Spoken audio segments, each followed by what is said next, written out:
கிறிஸ்துவுக்குள் பிரியமானவர்களே, இயேசு கிறிஸ்துவின் இனிய நாமத்தினாலே இந்த காலை வேளையிலே உங்களுக்கு ஸ்தோத்திரங்களையும் வாழ்த்துக்களையும் சொல்லிக் கொள்கிறேன். இந்த நாளில் எங்களோட சங்கீதம் 57 சங்கீதத்தை நாம் தியானிக்க இருக்கிறோம். இந்த 57 சங்கீதத்துல 11 வசனங்கள் இருக்கு. இந்த 57 சங்கீதத்தை நாம் பார்க்கும் பொழுது, தாவீது சவுலுக்கு தப்பியோடி கெபியில் ஒதுங்குகையில் தனக்கு நஷ்டம் நேரிடாதபடி அல் தஸ்கோத் என்னும் வாத்தியத்தில் வாசிக்கப்பட்ட தாவீது பாடின ராக தலைவனுக்கு ஒப்புவித்த மிக்தாம் என்னும் சங்கீதம். இதனுடைய பின்னணியை நம்ம பார்க்கும் பொழுது 1 சாமுவேல் 22 மற்றும் 24 அதிகாரத்தில் நாம் பார்க்க முடியும். தாவீது சவுலுக்கு பயந்து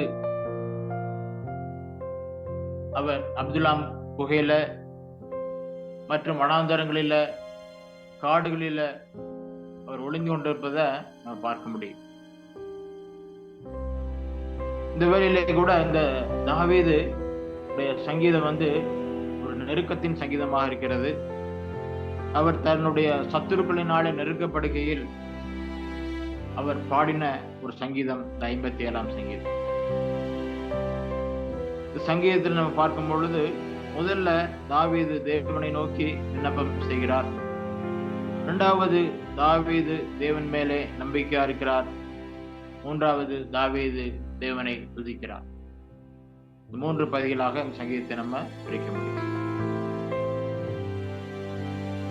முதல்ல நம்ம பார்க்கும் பொழுது, தாவீது தன்னுடைய துன்பங்கள், தன்னுடைய சத்துருக்களினால் வருகிற போராட்டங்களை குறித்து தேவனுடைய சமூகத்துல அவர் விண்ணப்பிக்கிறதை நம்ம பார்க்க முடியும்.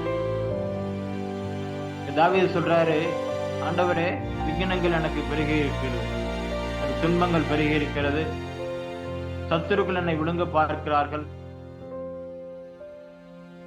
சத்துருக்கள் என்னை நிந்திக்கிறார்கள்,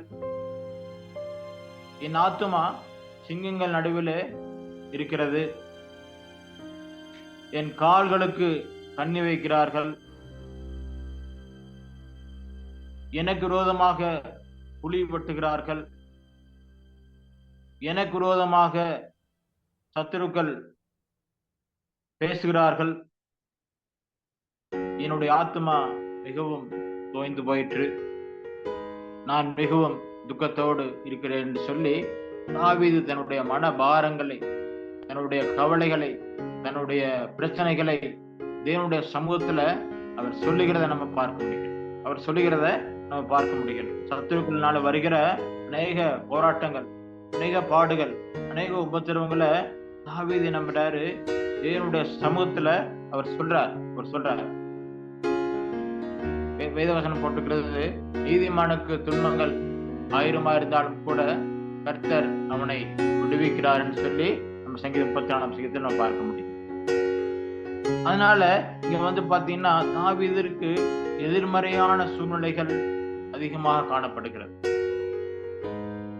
எதிர்மறையான காரியங்கள், நெருக்கங்கள் வாழ்க்கையில காணப்படுகிறது. ஆனாலும் கூட தாவீது தேவனை நோக்கி தன்னுடைய பாரங்களை அவர் சொல்லுகிறத நம்ம பார்க்க முடியும்.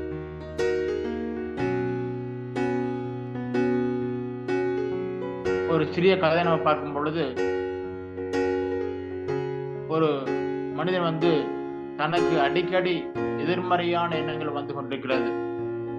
அதனால என்னுடைய இதயம் பயத்திலும், நடுக்கத்திலும், கலக்கத்திலும், கவலையிலும் இருக்கிறது, இதுக்கு என்ன செய்யறதுன்னே தெரியலன்னு சொல்லிட்டு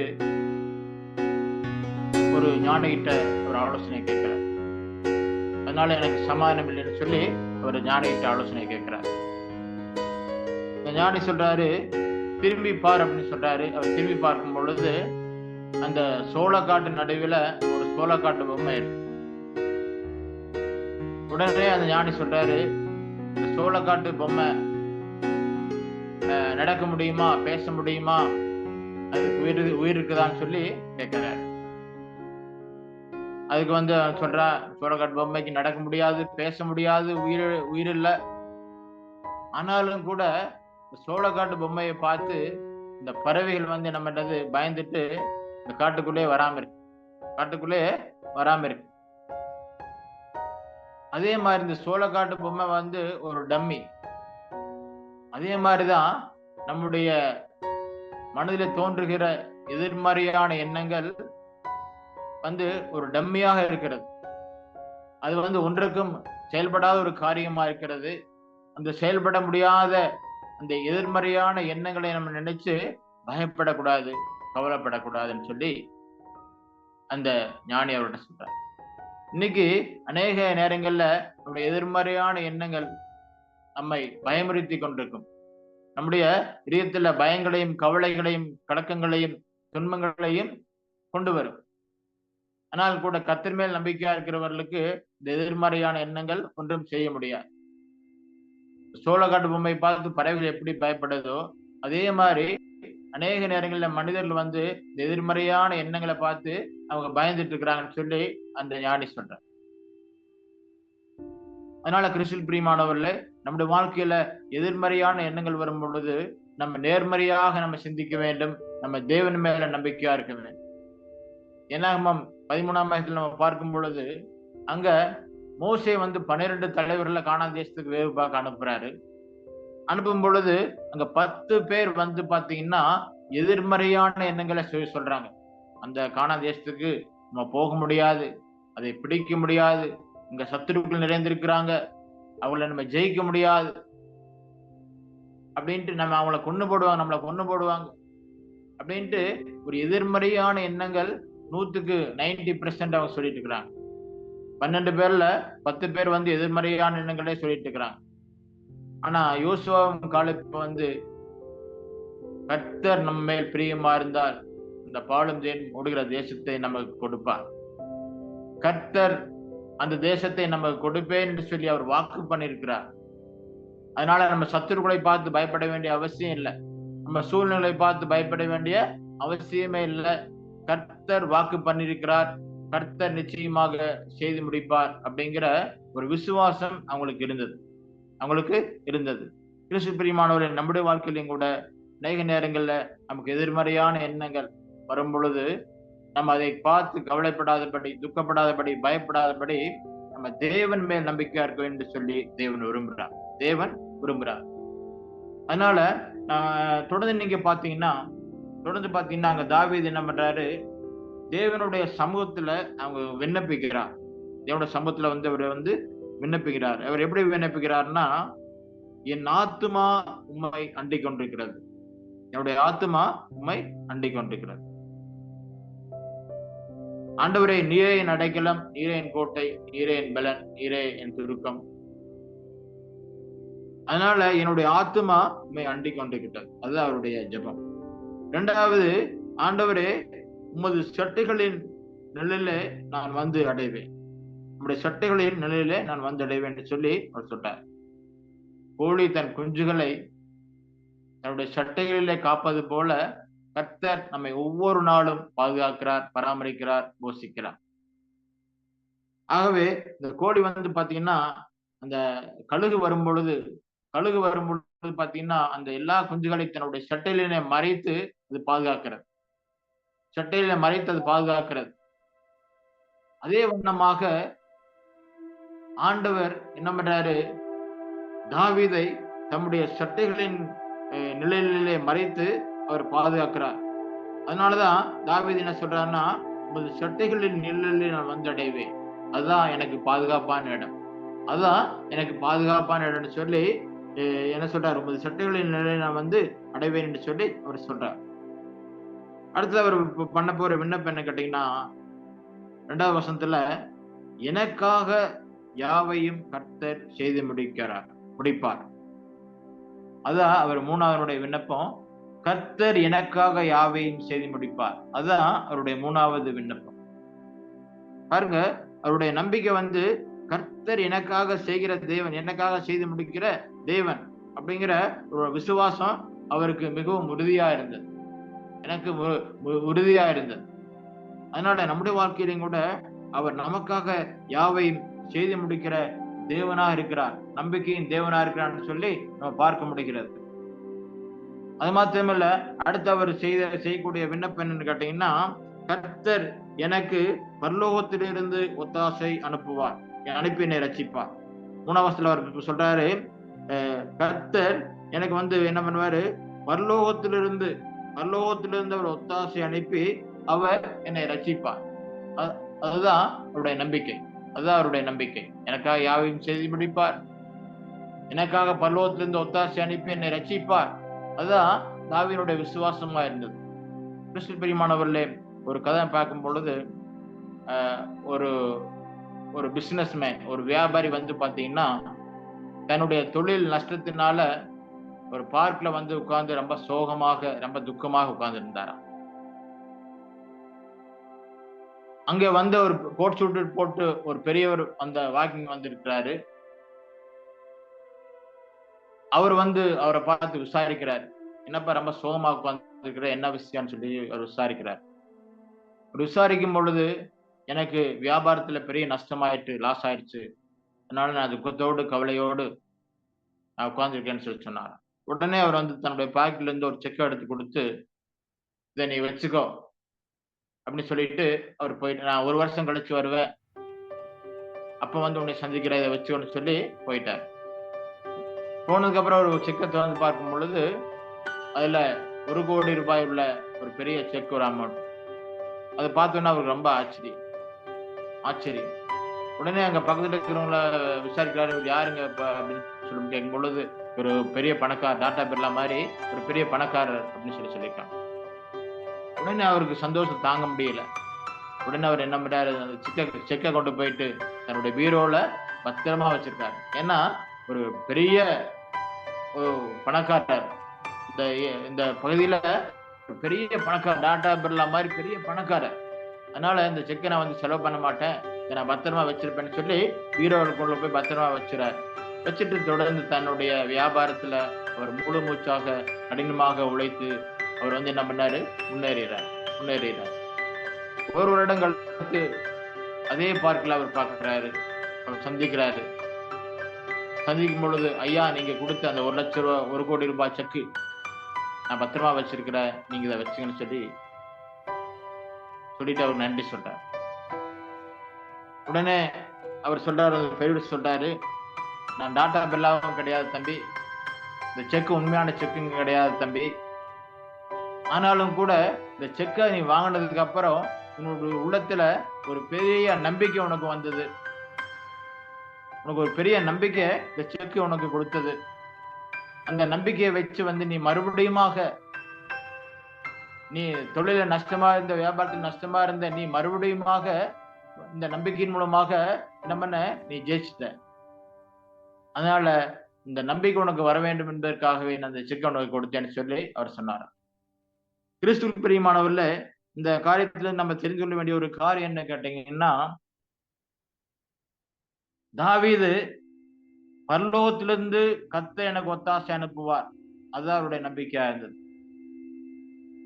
எனக்காக கர்த்தர் யாவையும் செய்து முடிப்பார், அதுதான் தாவீதுடைய நம்பிக்கையா இருந்தது. அந்த மனுஷனுக்கு அந்த செக் எப்படி நம்பிக்கையா இருந்ததோ, அதே மாதிரி தாவீதுக்கு தேவனே நம்பிக்கையா இருக்குதான், தேவன் மேலே நம்பிக்கையா இருந்தார். அதனால தேவன் என்ன பண்றாரு, அந்த ஒரு பெரிய இக்கட்டுல இருந்து, ஒரு பெரிய சோதனையில இருந்து சவுலனுடைய கைக்கு தாவீதை கர்த்தர் நீங்களாக்கி ரட்சித்தார்னு சொல்லி நம்ம பார்க்க முடியும். தொடர்ந்து நீங்க பாத்தீங்கன்னா, அவர் 3வது பாயிண்ட், அவர் என்ன சொல்றாரு, ஆண்டவரை வந்து என்ன பண்றாரு, துதிக்கிறார். 3வது வந்து பாத்தீங்கன்னா, அவர் ஆண்டவரை துதிக்கிறார். என்ன சொல்லி 7ஆம் வசனம் பாத்தீங்கன்னா, என் இருதயம் ஆயத்தமா இருக்கிறது, என் இருதயம் ஆண்டவரை துதிப்பதற்கு ஆயத்தமா இருக்கிறது. தேவனே என் இருதயம் ஆயத்தமா இருக்கிறது, நான் கர்த்தரை பாடி கீர்த்தனம் பண்ணுவேன். அதனால தேவன் என்னை ரட்சித்தார், தேவன் என்னை விடுவித்தார் அப்படிங்கிற ஒரு நம்பிக்கை தாவீதுக்கு இருக்கும் பொழுது, அவர் ஆண்டவரை என்ன பண்றாரு, துதிக்கிறார். என் இருதயம் ஆண்டவரை துதிப்பதற்கு ஆயத்தமா இருக்கிறது, நான் வந்து ஆண்டவரை பாடி துதிப்பேன் சொல்லி என்ன பண்றாரு, ஆண்டவருடைய நாமத்தை மகிமைப்படுத்துகிறார். அவருடைய நாமத்தை வந்து என்ன பண்றாரு, மகிமைப்படுத்துறார். சங்கீதம் 69 சங்கீதம் 30 நம்ம பாத்தீங்கன்னா, இங்க தாவீது சொல்றாரு, நான் தேவனுடைய நாமத்தை பாட்டினாலே துதித்து அவருடைய நாமத்தை நான் கீர்த்தனம் பண்ணுவேன் என்று சொல்லி சங்கீதம் 69:30 நம்ம பார்க்க முடிகிறது. அதனால ஆண்டவர் என்ன பண்றாரு, பாடல்கள் மூலமாக, இசை கருவிகள் மூலமாக ஆண்டவரை துதிக்கிறார். ஆண்டவருடைய நாம பெயரை நான் பாட்டினாலே துதித்து அவரை நான் நன்றி சொல்லி அவரை நான் மகிமைப்படுத்துவேன் என்று சொல்லி அவர் சொல்றார். அவர் பாட்டினால் அவரை துதிக்கிறாரு, மகிமைப்படுத்துறாரு. அவர் இசை கருவிகளினாலே ஆண்டவரை துதித்து அவருடைய நாமத்தை அவர் மகிமைப்படுத்துகிறாரு. அது மாத்திரமல்ல, அதிகாலையிலே நான் விழித்துக் கொள்வேன் என்று சொல்லி அவர் சொல்றார். 8ஆம் வசனம், என் மகிமையே விழி, வீணையே சுரமண்டலமே விழியுங்கள், அதிகாலையிலே நான் விழித்துக் கொள்வேன் என்று சொல்லி அவர் சொல்றார். பாருங்க, ஆண்டவரை துதிப்பதற்கு தாவீது அதிகாலையிலே அவர் விழித்து கொண்டு ஆண்டவரை துதிப்பதற்கு, ஆண்டவரை நோக்கி ஜெபிப்பதற்கு அதிகாலையில அவர் ஆயத்தமா இருக்கிறான்னு சொல்லி பார்க்க முடிகிறது. பிரியமானவர்களே, நம்முடைய வாழ்க்கையிலும் கூட நம்ம அதிகாலையிலே தேவனை துதிப்பதற்கு நம்ம எப்பொழுதும் ஆயத்தமா இருக்கணும். அதிகாலையில 5 மணிக்கு ஆண்டவரை துதிப்பதற்கு நம்ம எப்பொழுதும் ஆயத்தமா இருக்க வேண்டும். கல்வாய் திருச்சபையை பார்க்கும் பொழுது அந்த அதிகாலையில ஜெபம், நம்முடைய தலைமை போதர் அவர்கள் உடித்தினுடைய ஆரம்பத்திலிருந்து இன்னைக்கு வரைக்கும் அந்த அதிகாலை ஜெபத்திற்கு முக்கியத்துவம் கொடுத்து அதை நடத்துகிறார். அதுதான் நம்முடைய ஊழியத்தினுடைய வெற்றியினுடைய ரகசியம். ஊழியத்தினுடைய வெற்றியினுடைய ரகசியம் பாத்தீங்கன்னா, அதிகாலையில நம்ம ஆண்டவரை துதிப்பதும் அவருடைய நாமத்தை மகிமைப்படுத்துவதும் ஆண்டவருக்கு நம்ம நன்றிகளை செலுத்துவதும் தான் நம்முடைய ஊழியத்தினுடைய வெற்றியினுடைய ரகசியம். அதுதான் சொல்லி நான் நினைக்கிறேன். அதனால தாவீதினுடைய வாழ்க்கையில பார்க்கும் பொழுது தாவீது என்ன பண்றாரு, அதிகாலையில எழுந்திருந்து ஆண்டவரை துதிக்கிறார். சங்கீதம் 119 சங்கீதம் 148 பார்க்கும் பொழுது, சங்கீதம் 119 148 சங்கீதம் 119 148 பாத்தீங்கன்னா தாவீது மறுபடியும் சொல்றாரு. என்ன சொல்றாருன்னா, உம்முடைய வசனத்தை நான் தியானிக்கும்படி என்னுடைய கண் குறித்த ஜாமங்களுக்கு முன்பாக இழந்திருந்திருக்கிறது. வசனம் 148 வசனம் பாத்தீங்கன்னா, உம்முடைய நாமத்தை துதிக்கும்படி, உம்முடைய வசனத்தை நான் தியானிக்கும்படி குறித்த இரவு நேரங்களுக்கு முன்பாக என்னுடைய கண்கள் விழித்துக் கொள்ளும். அதுதான் தாவீதினுடைய ஒரு அனுபவமாக இருந்தது. அது நம்முடைய அனுபவம் கூட. இப்படிப்பட்ட ஒரு அனுபவத்துக்குள்ள, இப்படிப்பட்ட ஒரு பிராக்டிஸ்குள்ள நம்ம கடந்து செல்ல வேண்டும் என்று சொல்லி ஆண்டு விரும்புகிறார். ஆண்டுடைய வசனத்தை நாம் தியானிக்கும்படி குறித்த இரவுகளுக்கு முன்பாக என்னுடைய கண்கள் விழித்துக் கொள்ளும். அதனால அதிகாலையிலே என்னை தேடுகிறவர்கள் என்னை கண்டடைவார் என்று சொல்லி வேதவசனம் சொல்கிறது. அதனால தாவீது தேவனை அதிகாலையில தியானிக்கும்படியாக, ஜெபிக்கும்படியாக, அவருடைய நாமத்தை துதிக்கும்படியாக தாவீது அதிகாலையில அவர் எழுந்திருக்கிறார். அது மாத்திரமல்ல, இசைக்கருவிகளை பார்த்து வீணையே சுரமண்டலமே நீ எழுந்திரு என்று சொல்லி அவர் சொல்லுகிறத நம்ம பார்க்க முடிகிறது. அதனால தொடர்ந்து அவர் 10ஆம் வசனம் பார்க்கும் பொழுது அவர் என்ன சொல்றாருன்னா, 9ஆம் வசனத்துல பார்க்கும் பொழுது, ஆண்டவரே ஜனங்களுக்குள்ளே உம்மை துதிப்பேன், ஜாதிகளுக்குள்ளே உம்மை கீர்த்தனம் பண்ணுவேன்னு சொல்றாரு. ஆண்டவரே ஜனங்களுக்குள்ளே உம்மை துதித்து ஜாதிகளுக்குள்ளே உம்மை கீர்த்தனம் பண்ணுவேன்னு சொல்றாரு. அது மாத்திரமல்ல, உங்களுடைய கிருபை வானபரியந்தமும் உங்களுடைய சத்தியமும் மேக மண்டலமாக பரிந்துமாக கட்டுகிறது, உங்களுடைய மகிமை பூமியானத்தின் மேல் உயர்ந்திருக்கிறதுன்னு சொல்லி தாவீதை புகழ்கிறார். தாவீது தேவனை புகழ்கிறார். தாவீது தேவனை புகழ்ந்து தேவனுடைய நாமத்தை மகிமைப்படுத்துகிறார்.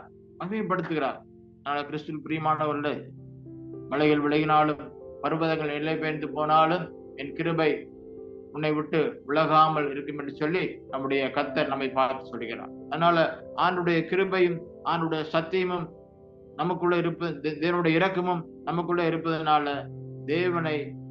தேவன் நம்மை உயர்த்துகிறவராக இருக்கிறார். தேவன் நம்மை கைவிடாமல் நம்மை பாதுகாக்கிறவராக இருக்கிறார்.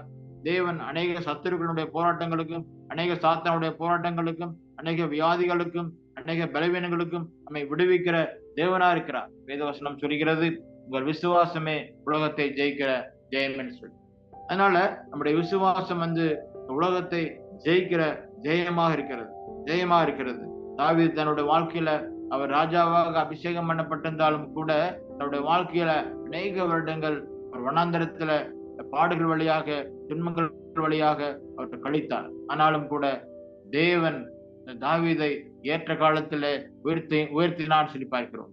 தேவன் தாவீதை ஏற்ற காலத்துல உயர்த்தி சமஸ்த இஸ்ரவேல் தேசத்திற்கும் அவர் 40 வருஷம் ராஜாவாக இருக்கும்படியாக தேவன் அவர் உயர்த்தினான்னு சொல்லி பார்க்கிறோம். அதனால கிறிஸ்து பிரியமானவர்களே, நம்முடைய வாழ்க்கையில பாடுகள், துன்பங்கள், கஷ்டங்கள் வரும் பொழுதும் கூட நம்ம பயப்பட வேண்டிய அவசியம் இல்லை. ஏன்னா கர்த்தர் நம்மோடு கூட இருக்கிறார். கர்த்தர் நம்மோடு கூட இருந்து நம்மை ஆசீர்வதிக்கிற தேவனாக, நம்ம உயர்த்துகிற தேவனாக, நம்மை வழிநடத்துகிற தேவனாக இருக்கிறார். அதனால நம்ம ரோமர் 8:29 பார்க்கும் பொழுது நம்ம அவர் மேல் அவருடைய தீர்மானத்தின்படி அழைக்கப்பட்டவர்களுக்கும் அன்பு கூறுகிறவர்களுக்கும் சகலமும் நன்மைக்கெதுவாய் நடக்கும் என்று நாம் அறிந்திருக்கிறோம். அவருடைய தீர்மானத்தின்படி அழைக்கப்பட்டவர்களுக்கும் தேவனிடத்தில் அன்பு கூறுகிறவர்களுக்கும் சகலத்தையும் அவர் நன்மைக்கு எதுவாக நடத்துகிற தேவனா இருக்கிறார். அதனால நம்முடைய வாழ்க்கையிலும் கூட அப்படிப்பட்ட ஆசீர்வாதங்களை நமக்கு கொடுக்க ஒரு வல்லமையுள்ள தேவனா இருக்கிறார். அதனால நம்முடைய ஆண்டவர் சர்வ வல்லமையுள்ள தேவனா இருக்கிறார். அதனால தாவீதை பாடல்கள் மூலமாக அவர் கடந்து போனாலும் கூட அவர் பின்பதாக அவர் ஒரு மகிமையுள்ள ராஜாவாக ஆண்டவர் தாவீதை உயர்த்தினார். நம்மை கூட அவர் அப்படிப்பட்ட ஆசீர்வாதங்களுக்குள்ளாக வழிநடத்துகிற தேவனா இருக்கிறார். தேவன் தான் மீத வசனங்களை ஆசீர்வதிப்பாராக. நாம் பரிசுத்தமும் அன்பும் கிருபையும் இருக்கும் தேவன் ஆண்டவரே, இந்த நாளில் எங்களுக்கு கத்தாவே இந்த சங்கீத தியானத்துக்காக கத்தாவே நான் நன்றியோடு துதிக்கிறோம், சோத்தரிக்கிறோம் ராஜா. இயேசுவே, நீதிமான்களுக்கு அநேக துன்பங்கள் வந்தாலும் கூட கர்த்தர் அவர்கள் எல்லாவற்றில் நின்று அவனை விடுதலையாக்குறான்னு சொல்லி வேதவசனம் சொல்லுங்க. ஆண்டவரே, இந்த நாளில் எங்களுக்கு கர்த்தாவே நீர் எங்களோடு கூட இருக்கிறீர், எங்களை பாதுகாக்கிறீர், எங்களை பராமரிக்கிறீர், எங்களை போஷிக்கிறீர், எங்களை காப்பாற்றுகிறீர், எங்களை வழிநடத்துகிறீர். ஆண்டவரே, எங்களை ஆசீர்வதிக்கிறீர். அதற்காக நன்றியோடு துதிக்கிறோம், சோத்திரிக்கிறோம். இந்த நாளில் எங்களுக்கு கர்த்தாவே இந்த ஜூம் மீட்டிங்களை கலந்து கொண்ட ஒவ்வொரு சகோதர சகோதரிகளை கர்த்தாவே நீர் ஆசீர்வதிங்க. ஆண்டவரே, இன்னுமாக கல்வாரி திருச்சபையுடைய குடும்பங்களை கர்த்தாவே நீர் ஆசீர்வதிக்கும்படியாக உதவி செய்யுங்க. கல்வாரி திருச்சபையுடைய விசுவாசிகளை கர்த்தாவே நீர் ஆசீர்வதிக்கும்படியாக உதவி செய்யுங்க. திருச்சபையினுடைய ஊழியர்களை கர்த்தாவே நீர் ஆசீர்வதிக்கும்படியாக கர்த்தாவே நீர் உதவி செய்யுங்க. ஆண்டவரே, இன்னுமாக ஊழியத்தை நடத்துகின்ற தலைமை புகழை கர்த்தாவே அவரையும் அவருடைய குடும்பங்களை கர்த்தாவே நீர் ஆசீர்வதிக்கும்படியாக உதவி செய்யுங்க. தகப்பனே, இன்னுமாக வருகின்ற 12, 13, 14 நடைபெறுகின்ற இந்த பைபிள் ஜர்னி மீட்டிங்கை கர்த்தாவே நீர் ஆசீர்வதிக்கும்படியாக உதவி செய்யுங்க. ஆண்டவரே, இன்னுமாக திருச்சபை கர்த்தாவே ஆசீர்வதிங்க. திருச்சபையிலுள்ள விசுவாச குடும்பங்களை கர்த்தாவே ஆசீர்வதிங்க. ஆண்டவரே, நோயினாலே பாதிக்கப்பட்டிருக்கிற வயதானவர்களை கர்த்தாவே நீர் ஆசீர்வதிங்க. ஆண்டவரே, கற்பத்தின் கண்ணிக்காக ஜெபித்துக் கொண்டிருக்கிற அருமையான சகோதரிகளை கர்த்தாவே நீர் கற்பத்தின் கண்ணிகளை கொடுத்து ஆசீர்வதிங்க ராஜா. ஆண்டவரே, இன்னுமாக அடியனுடைய குடும்பத்தையும் மனைவி பிள்ளைகளையும் கர்த்தாவே நீர் பாதுகாத்து பராமரித்து ஆசீர்வதிக்கும்படியாக உதவி செய்யுங்க. இன்னுமாக சபைக்காக ஜெபிக்கிறோம். சபை கர்த்தாவே சீக்கிரமாய் கட்டிமுடிக்கத்தக்கதான ஒரு கிருபையை நீர் தாருங்க. தொடர்ந்து எங்கள் ஒவ்வொருவரையும் உடைய பிரச்சனத்தினால் நிரப்பும்படியாக உதவி செய்யுங்க. துதி கன மகிமை எல்லாம் ஒருவருக்கு எடுக்கும். எல்லாவற்றையும் இயேசு கிறிஸ்துவின் இருக்கிறேன். பரிசுத்தம்